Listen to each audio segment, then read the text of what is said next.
Hello friends, ഇന്ന് നമ്മൾ നോക്കുന്നത് യൂറോപ്യൻ ക്ലോസറ്റിൽ നമ്മൾ വെള്ളം ഓൺ ചെയ്യുന്ന സമയത്ത്, അതായത് ആംഗിൾ കോക്ക് ഓൺ ചെയ്യുന്ന സമയത്ത് ഫുൾ ടൈം വെള്ളം ക്ലോസറ്റിലൂടെ പോയിക്കൊണ്ടിരിക്കുന്ന അവസ്ഥ നിങ്ങൾ കാണുന്നത്. അതൊരു കംപ്ലൈൻ്റ് ആണ്. അതായത് ഇത് വഴി, അതായത് യൂറോപ്യൻ ക്ലോസറ്റിലൂടെ ഫുൾ ടൈം വെള്ളം, ടാങ്കിലുള്ള വെള്ളം മൊത്തം തീർന്നു വരുന്ന അവസ്ഥ. അങ്ങനെ സംഭവിച്ചാൽ എന്ത് സംഭവിക്കുന്നത് വെച്ചിട്ടുണ്ടെങ്കിൽ ടാങ്കിൽ ഒരിക്കലും വെള്ളം നിൽക്കില്ല. നമ്മളിപ്പോൾ രാത്രി അടിച്ചിട്ടേക്കാണെങ്കിലും പിറ്റേ ദിവസം കാലത്തുമ്പോൾ വെള്ളം ഒട്ടും തന്നെ ഉണ്ടാവില്ല, ടാങ്കിൽ ഉണ്ടാവില്ല. അത് ഈ ക്ലോസറ്റ് വഴി, അതായത് നമ്മുടെ യൂറോപ്യൻ ക്ലോസറ്റിൻ്റെ ടാങ്കിൽ നിന്നും നേരെ ക്ലോസറ്റിലേക്ക് ഫുൾ ടൈം ഇറങ്ങി പോകുന്നു.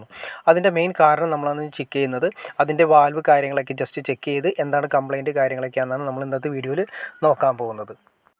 ആദ്യമേ തന്നെ നിങ്ങൾ കാണുന്ന പോലെ തന്നെ യൂറോപ്യൻ ക്ലോസറ്റിൻ്റെ ഫ്ലഷിൻ്റെ അകത്താണ് നമ്മൾ കാണുന്നത്. അകത്ത് ഒരു വാൽവ് വരുന്നുണ്ട്. ആ വാൽവ് കംപ്ലൈൻറ്റ് വരുമ്പോഴാണ്, ആ വാൽവ് ഞാൻ എങ്ങനെയാണ് ഇരിക്കുന്നതെന്ന് ജസ്റ്റ് ഞങ്ങൾ ഊരി ഒന്ന് കാണിച്ചു തരാം. അതിപ്പോൾ നമ്മൾ പുതിയത് വാങ്ങിച്ചിരിക്കുന്ന വാൽവാണ് ഈ കാണുന്നത്.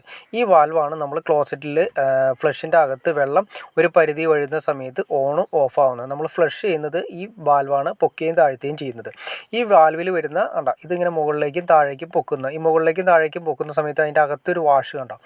ഈ വാഷ് താഴെ വന്ന് അമർന്നിരിക്കുമ്പോഴാണ് വെള്ളം അവിടെ സ്റ്റോപ്പ് ആവുന്നത്. നമ്മൾ പൊക്കുന്ന സമയത്ത് ആ വാൽവ് തുറക്കുന്നു, ആ ബുഷ് തുറക്കുന്നു, അങ്ങനെയാണ് വെള്ളം താഴേക്ക് ഇറങ്ങുന്നത്. ഇതാണ് നമ്മൾ റെഡിമെയ്ഡായിട്ട് വാങ്ങിക്കാൻ, കംപ്ലൈൻറ്റ് വരുന്ന സമയത്ത് വാങ്ങിക്കാൻ കിട്ടുന്ന ഈ പറയുന്ന ബുഷും കാര്യങ്ങളൊക്കെ ഇതിൻ്റെ അകത്താണ്, വാഷാണ് വരുന്നത്. കുറേ നാളുകളുടെ കാലപ്പഴക്കം കഴിയുന്ന സമയത്ത് നമ്മൾ ആ കണ്ട വാഷ് കംപ്ലൈൻറ്റ് ആവുകയും അത് പൊട്ടിപ്പോകാനുള്ള ചാൻസസ് ഉണ്ട്. അങ്ങനെ വരുമ്പോഴാണ് നമുക്ക് ലീക്ക് വരുന്നത്. ഇപ്പോൾ നമുക്കിത് എങ്ങനെ മാറ്റിയിടാമെന്നാണ് ആദ്യമേ തന്നെ ചെക്ക് ചെയ്യുന്നത്.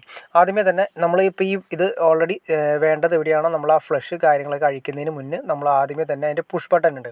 ആ പുഷ് ബട്ടണിൽ ഒരു ലിവർ പോകുന്നുണ്ട്. ആ ലിവർ ഏറ്റവും ആദ്യം അഴിച്ചെടുക്കണം. അത് അഴിച്ച് ലിവർ പതുക്കെ, അതൊരു ബട്ടണാണ്, അത് അഴിച്ച് മാറ്റിയതിന് ശേഷം അതിലേക്കാണ് നമ്മൾ പുതിയത് വാങ്ങിച്ചിരിക്കുന്ന ആ വാൽവ് നമുക്ക് അതിലേക്ക് സെറ്റ് ചെയ്യേണ്ടത്. ആ വാൽവ്, പഴയ വാൽവ് അഴിച്ചെടുത്തതിന് ശേഷം നമ്മൾ നേരെ അതിലേക്ക് സെറ്റ് ചെയ്യുകയാണ് ചെയ്യുന്നത്. ഇട്ടതിന് ശേഷം നമ്മൾ ഈ പറഞ്ഞ രീതിയിൽ അതിൻ്റെ വാഷ് കാര്യങ്ങളൊക്കെ, കംപ്ലൈൻറ്റ് കാര്യങ്ങളെല്ലാം മാറ്റിയതിന് ശേഷം പുതിയ സെറ്റാണ് കൊടുക്കുന്നത്. കാരണം പുതിയത് തന്നെ കൊടുക്കണം. കാരണം പഴയത് കുറേ നാൾ കഴിഞ്ഞ സമയത്ത് വാഷ് കംപ്ലൈൻ്റ് ആയിട്ടുണ്ടാവും.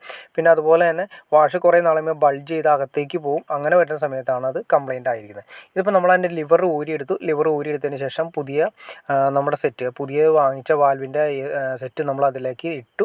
അതിനുശേഷം ആ ലിവറിലേക്ക് നമ്മൾ ഓൺ ഓഫ്, അതായത് നമ്മൾ പുഷ് ബട്ടണാണ്, അതായത് നമ്മൾ ക്ലോസറ്റ് നമ്മൾ ഫ്ലഷ് ചെയ്യാൻ ഉപയോഗിക്കുന്ന ഫ്ലഷ് ബട്ടൺ, ആ ഫ്ലഷ് ബട്ടണിന് വേണ്ടിയിട്ടുള്ളതാണ് ഈ വരുന്നത്. ആ ഫ്ലഷ് ബട്ടണിന് വേണ്ടിയിട്ട് ആദ്യം അതിലേക്ക് ഇട്ടതിന് ശേഷം കറക്റ്റ് ചെയ്യുക. അതിനുശേഷം നമ്മൾ നേരത്തെ പറഞ്ഞ പോലെ തന്നെ അവിടെ ഉണ്ടായിരുന്ന അതേ അവസ്ഥയിൽ തന്നെ നമ്മൾ അതിൻ്റെ അകത്ത് ബാക്കിൽ വരുന്ന ആ ചെറിയൊരു സ്ക്രൂ പോലത്തെ പ്ലാസ്റ്റിക്കിൻ്റെ തന്നെയാണ് മെറ്റീരിയൽ എല്ലാം വരുന്നത്. അത് ടൈറ്റ് ചെയ്ത് ഉറപ്പിക്കുക.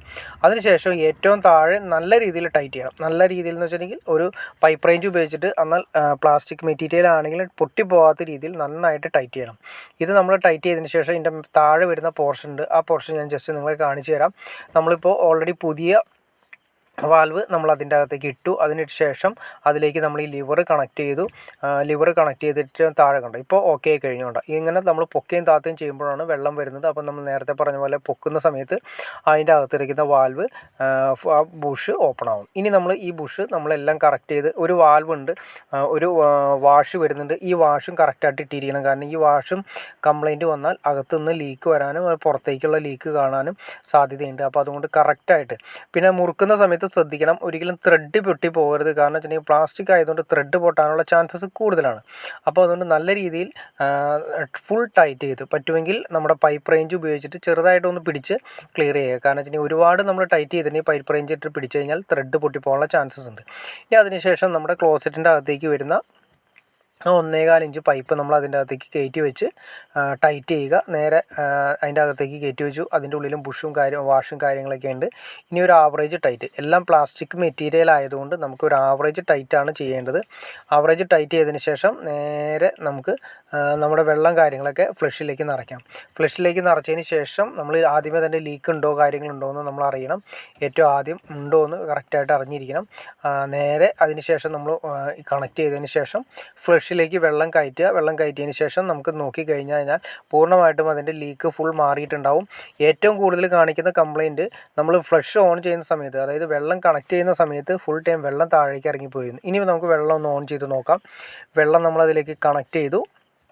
അപ്പോൾ വെള്ളം നല്ല രീതിയിൽ തന്നെ അതിൻ്റെ അകത്തേക്ക് വീഴുന്നുണ്ട്. അതിന് ശേഷം ഇതാണ് അതിൻ്റെ ഫ്ലോട്ട് വാൽവ് വരുന്നത്. കണ്ടോ, ഈ വരുന്ന ഫ്ലോട്ട് വാൽവ് നമ്മൾ വെള്ളം അനുസരിച്ച് വരുന്ന സമയത്ത് പൊങ്ങി വരുന്നുണ്ട്. അപ്പോൾ ഒരു പരിധി കഴിഞ്ഞിട്ട് നമുക്ക് അതിൻ്റെ അകത്ത് സെറ്റ് ചെയ്യാൻ സാധിക്കും. ഒരു പരിധി കഴിഞ്ഞ് നമുക്കത് ക്ലോസ് ചെയ്യുന്നതിന് വേണ്ടിയിട്ട് അതിൻ്റെ അകത്ത് ചെറിയൊരു ബോൾട്ട് ഉണ്ട്. ആ ബോൾട്ട് കണക്ട് ചെയ്ത് കഴിഞ്ഞാൽ നമുക്ക് അതിൻ്റെ വെള്ളത്തിൻ്റെ ലെവൽ കറക്റ്റ് ചെയ്യാൻ സാധിക്കും. അതിനെക്കുറിച്ച് എണ്ണം താല്പര്യം തീർച്ചയായിട്ടും കമൻറ്റ് ചെയ്താൽ നമുക്ക് അതിനെക്കുറിച്ച് വീഡിയോ ചെയ്യാൻ സാധിക്കുന്നതായിരിക്കും. എങ്ങനെയാണ് അത് എത്ര ലെവൽ വരെ വെള്ളം നമുക്ക് കറക്റ്റ് ചെയ്യാൻ ഡീറ്റെയിൽസ് ആയിട്ട് നമുക്ക് ചെയ്യാൻ സാധിക്കും. അപ്പോൾ ഫ്ലോട്ട് വാൽവ് ഇതുപോലെ തന്നെ കംപ്ലൈൻറ്റ് കാര്യങ്ങളൊക്കെ വരാറുണ്ട്. ഫ്ലോട്ട് വാൽവിൻ്റെ അകത്താണെങ്കിലും ഇതുപോലെ തന്നെ കരട് കാര്യങ്ങളൊക്കെ കയറിയിട്ടാണെങ്കിലും ഫ്ലോട്ട് വാൽവിൻ്റെ അകത്ത് കരട് കയറുമ്പോൾ വെള്ളം അകത്തേക്ക് എടുക്കാത്ത രീതിയിൽ ഫുള്ളായിട്ട് ബ്ലോക്ക് ചെയ്യുന്ന രീതിയും കണ്ടുവരുന്നുണ്ട്. അപ്പോൾ അതിനെക്കുറിച്ച് നമുക്ക് ഡീറ്റെയിൽ ആയിട്ട് ചെയ്യാൻ സാധിക്കുന്നതായിരിക്കും. അപ്പോൾ വളരെ സിമ്പിളായിട്ട് വളരെ കോമൺ ആയിട്ട് വരുന്ന കംപ്ലൈൻറ്റാണ് നമ്മളിപ്പോൾ ചെക്ക് ചെയ്തത്. അപ്പോൾ നിങ്ങൾക്ക് ഏകദേശം ഒരു ഐഡിയ കിട്ടിക്കാണെന്ന് ഞാൻ വിചാരിക്കുന്നു. ഇപ്പോൾ നമ്മൾ ഈ വാൽവ് കാര്യങ്ങൾ ഒന്നുകൂടി നമുക്കൊന്ന് കാണാം. വാൽവിൻ്റെ ഉള്ളാണ് ഈ കാണുന്നത്. അതായത് നമ്മൾ നേരത്തെ ബോൾട്ട് ഇട്ട് അടിയിൽ നിന്ന് വാഷിട്ട് ടൈറ്റ് ചെയ്ത വാൽവിൻ്റെ ആ ഫ്രണ്ട് അടിയിലെ ഭാഗവും പിന്നെ അതിൻ്റെ മുകളിൽ നമ്മൾ ലിവർ ചെയ്യുന്നത് കണ്ട, ഇതാണ് നമ്മൾ പൊക്കുകയും താത്തുകയും ചെയ്യുന്ന ലിവർ. ആ പൊങ്ങുന്ന സമയത്ത് അതിൻ്റെ വാൽവിൻ്റെ ബുഷ് പൊങ്ങി വരുന്നത് കാണാൻ സാധിക്കും. കണ്ട, ഇതിൻ്റെ അകത്ത് വരുന്ന ആ വാഷാണ്. ഈ വാഷ് കുറേ നാൾ കഴിയുമ്പോൾ ഞാൻ നേരത്തെ പറഞ്ഞ പോലെ കംപ്ലൈൻറ്റ് വരുമ്പോഴാണ് വെള്ളം പുറത്തേക്ക് എപ്പോഴും വെള്ളം പോയിട്ടിരിക്കുക. അത് നമ്മൾ ഫുൾ ഇത് പുതിയ വാഷായി കഴിയുമ്പോൾ കറക്റ്റായിട്ട് അത് അമർന്നിരിക്കും. അങ്ങനെയാണ് വെള്ളം സ്റ്റോപ്പ് ആവുന്നതും. ഇതുപോലെയുള്ള പുതിയ കംപ്ലയിൻറ്റ്സ് കാര്യങ്ങളൊക്കെ നമുക്ക് അറിയണമെന്ന് താല്പര്യമുണ്ടെങ്കിൽ തീർച്ചയായിട്ടും കമൻറ്റ് ചെയ്ത് നമുക്ക് അടുത്ത വീഡിയോസ് അതിനെക്കുറിച്ചും അതുപോലെ തന്നെ വയറിങ്ങിൻ്റെ ആണെങ്കിലും പ്ലംബിങ്ങിൻ്റെ ആണെങ്കിലും കംപ്ലയിൻറ്റ്സ് കാര്യങ്ങളൊക്കെ നിങ്ങൾക്ക് അറിയണമെന്ന് താല്പര്യമുണ്ടെങ്കിൽ നമുക്ക് കമൻറ്റ് ചെയ്തിട്ടുണ്ടെങ്കിൽ നമുക്ക് അതിനെക്കുറിച്ച് ഡീറ്റെയിൽ ആയിട്ട് വീഡിയോ ചെയ്യാൻ സാധിക്കുന്നതായിരിക്കും. ഏതൊക്കെ കംപ്ലയിൻറ്റുകളാണ് നിങ്ങൾക്ക് അറിയണമെന്ന് താല്പര്യമുള്ളത്, കോമൺ ആയിട്ട് വരുന്ന കംപ്ലയിൻറ്റുകളാണോ അല്ലെങ്കിൽ കംപ്ലയിൻറ്റുകളാണോ എന്ന് ജസ്റ്റ് നിങ്ങൾ മെൻഷൻ ചെയ്തതിന് ശേഷം കമൻറ്റ് ചെയ്തിട്ടുണ്ടെങ്കിൽ നമുക്ക് അതിനെക്കുറിച്ച് കംപ്ലയിൻറ്റ് ഓരോന്നായിട്ട് നമുക്ക് അതിൻ്റെ സൊല്യൂഷൻ കാര്യങ്ങളൊക്കെ ചെക്ക് ചെയ്യാം. അപ്പോൾ നമുക്ക് അറിയാവുന്ന രീതിയിൽ അങ്ങോട്ടും ഇങ്ങോട്ടൊക്കെ ഷെയർ ചെയ്തിട്ട് നമുക്ക് ചെക്ക് ചെയ്യാൻ സാധിക്കുന്നതായിരിക്കും. അപ്പോൾ നിങ്ങൾക്ക് ഏത് കംപ്ലയിൻറ്റ്സുകളാണ്, ഇപ്പോൾ വയറിങ്ങിൻ്റെ ആണെങ്കിലും പ്ലംബിങ്ങിൻ്റെ ആണെങ്കിലും യൂറോപ്യൻ ക്ലോസറ്റ് അതുപോലെ തന്നെ സാധാരണ നോർമൽ ഏത് ടൈപ്പ് ക്ലോസറ്റുകളാണെങ്കിലും നിങ്ങൾക്ക് കംപ്ലയിൻറ്റ് കാര്യങ്ങളെല്ലാം ജസ്റ്റ് കമൻറ്റ് ചെയ്തിട്ടുണ്ടെങ്കിൽ നമുക്ക് അതിനെക്കുറിച്ച് ഡീറ്റെയിൽ ആയിട്ട് ചെയ്യാൻ സാധിക്കുന്നതായിരിക്കും. ഓക്കെ ഫ്രണ്ട്സ്, അപ്പോൾ നിങ്ങൾക്ക് ഈ വീഡിയോ ഉപകാരപ്പെട്ടു എന്ന് ഞാൻ വിചാരിക്കുന്നു. ഇനി എന്തെങ്കിലും ഡൗട്ട്സോ കാര്യങ്ങളോ ഉണ്ടെങ്കിൽ തീർച്ചയായിട്ടും കമൻറ്റ് ചെയ്യാൻ മടിക്കരുത്. അതുപോലെ ഷെയർ ചെയ്യാനും മടിക്കരുത്, സബ്സ്ക്രൈബ് ചെയ്യാനും മടിക്കരുത്. ഒരു കാര്യം പറയട്ടെ, നിങ്ങൾ തീർച്ചയായിട്ടും ലൈക്ക് ചെയ്യണം. നിങ്ങളുടെ ലൈക്കാണ് നമ്മളെപ്പോലുള്ള ഈ വീഡിയോസ് ചെയ്യാനായിട്ട് കൂടുതൽ എനർജി ഉണ്ടാക്കുന്നത്. അപ്പോൾ അതുകൊണ്ട് തീർച്ചയായിട്ടും ഇപ്പോൾ തന്നെ ലൈക്ക് ചെയ്തേക്കാൻ മറക്കരുത്. ഓക്കെ ഫ്രണ്ട്സ്, അടുത്ത വീഡിയോയിൽ കാണുന്നവരെ ഓക്കെ.